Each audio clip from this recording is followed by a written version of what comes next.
Bir zaman çıksana görmen ne üzbüz deyərəm, sənə qurban olaram mən, sənə qurban olaram mən. Dözməyib nazına birdən bir acı söz deyərəm, sonra peşman olaram mən, sonra peşman olaram mən. Gezirəm səhranı mecnunam avvara mənəm, yolumu gözləyirəm, gör nə bəxtidara mənəm. Xəstənən sən mənim kimi demə biçarə mənəm, sənə dərman olaram mən, sənə dərman olaram mən. Bir zaman çıxsana gər mənlə üzbüz deyərəm, sənə qurban olaram mən, sənə qurban olaram mən. Dözməyib nazına birdən bir acı söz deyərəm, sonra peşman olaram mən, sonra peşman olaram mən.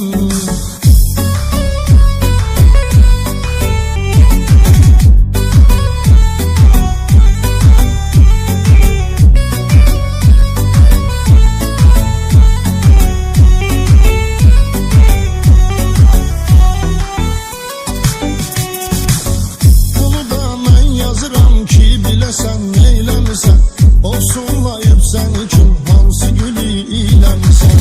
Olmayırdınsa axı sən ne üçün söyləmisən, sənə canan olaram mən, sənə canan olaram mən.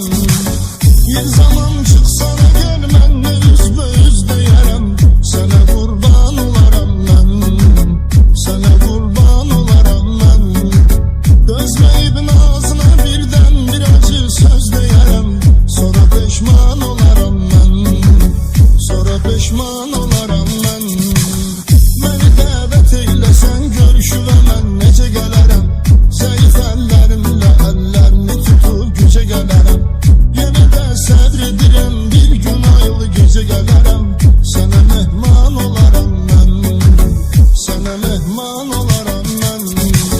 Bir zaman çıxsana gər mənlə üzbəüz deyərəm, sənə qurban olaram mən, sənə qurban olaram mən. Dözməyib nazına birdən bir acı söz deyərəm, sonra peşman olaram mən, sonra peşman olaram mən.